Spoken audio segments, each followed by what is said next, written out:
राष्ट्रीय होमियो संस्थान 17 जन पोस्ट ग्रेजुएट ओडिशार विभिन्न होमियोपैथी हस्पिटाल रे नियुक्ति पाई से निज योग्यता प्रतिपादन करिथिबारु कोलकाता रे राष्ट्रीय होमियो संस्थान निर्देशक डाक्टर सुभाष सिंह आज प्रत्येक को स्वागत जनाइछन्ति।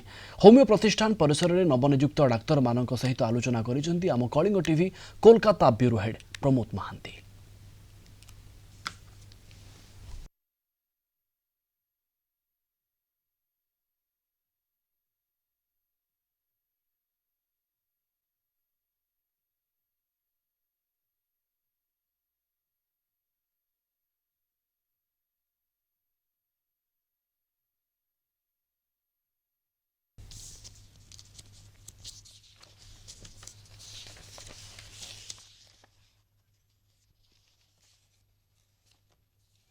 आउथरे मु कहि रखिबाकू चाहिबी राष्ट्रीय होमियो संस्थान 17 जन पोस्ट ग्रेजुएट ओडिशार विभिन्न होमियोपैथी हस्पिटाल नियुक्ति पाइछन्ति। ये बड़ गर्वर कथा, ये बड़ सफलतार कथा बोली कहा जाउछि।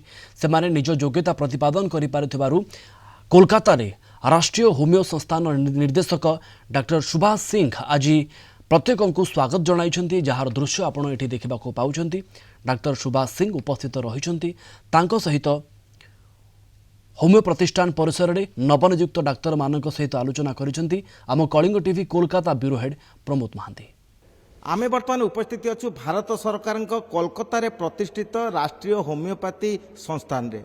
आम निकट उपस्थित अच्छा छात्र छात्री माने जे कि समस्त छात्र छात्री ओडिया एवं सेमाने एठारे पोस्ट ग्रेजुएट करिया परे ओडिशा रे सेमाने नियुक्ति पाइबाकू जाउछन्ति एवं उपस्थित अच्छा associate professor Loknath Behera sir. आमे पचारिबा जे एई जे छात्र छात्री माने ओडिशा जाउछन्ति नियुक्ति पाइबे होमियोपैथी चिकित्सा को नव दिगंत देबे एई अवसर आपण कोन को सर?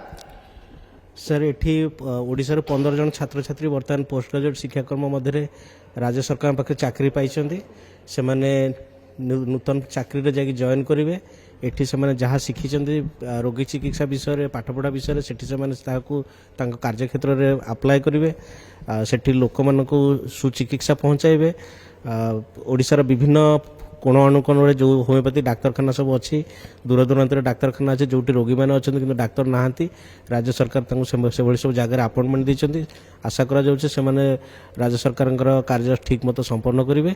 एठी दैनिक प्राय 3000 रु अधिक रोगी सेवा नियंती एवं सेवा जो मैंने नियंती तार सफलतार हार अन्य डाक्तरखाना मान अपेक्षा होमियोपैथिक डाक्तरखाना मान अपेक्षा बा भेषज महाविद्यालय ओपीडी अपेक्षा आंकर सफलतार हार बहुत अधिक। एवं आपण जदि एठिकार ओपीडी रे आपण पब्लिक व्यूज ने पेसेंट व्यूज ने आपण निजे देखिबे जे पेसेंट मान निजे कहिबे जे केमिति क्रोनिक डिजीज रे से माने बिना सर्जरी रे से माने केवल होमियोपैथी औषध खाई से मानकर मोबिलिटी फेरी पाउछन। बे रिसेंटली मेडिकल ऑफिसर भाबे हमको नियुक्ति दिया जायछि। आमे एठी पुणी एठी नियुक्ति पाइछु जाकि जॉइन होगी पुणी एठी पीजी सरला परे पुणी जाकि आमे रोगी सेवा करबो। आ एठी जहाँ शिखिछु जो भाई रोग ट्रिटमेंट कर जो भाई रोग ओडिसा रे सेटा सब आमे खुशी तो बहुत कि पीजी भी एठी करछु पुणी हमको ओडिसा रे जॉब भी मिलछि त आमे सेपटू जाकि जॉब भी करिके आसीबो पुणी पीजी कंटिन्यू करिवो। एठी आमे दिन को 2000 रु 3000 पेशेंट देखु तो एठी जो आमे नॉलेज टा नबो सेटा आमे जायकि आम डिस्पेंसरी रे आमे से पेशेंट मानको देखि एठू जहाँ शिखिकी जाउछु ओडिसा रे सेटा को आगे की नबु बहुत भलरे चिकित्सा करिवो। बहुत खुशी अछि कि एठी मो पीजी करूछि तापर एठू जायकि जेति आमे शिखिछु सेटा सब आमे अप्लाई करिवो। सेठी जायकि एठिकार एक्सपीरियंस बहुत ही काम रे आसीबा परि लागुछि। ओडिसा सरकार मध्यन रे कार्यरत करछि 2015 रे एबे मु स्टडी लीव रे पीजी करे पे आछि।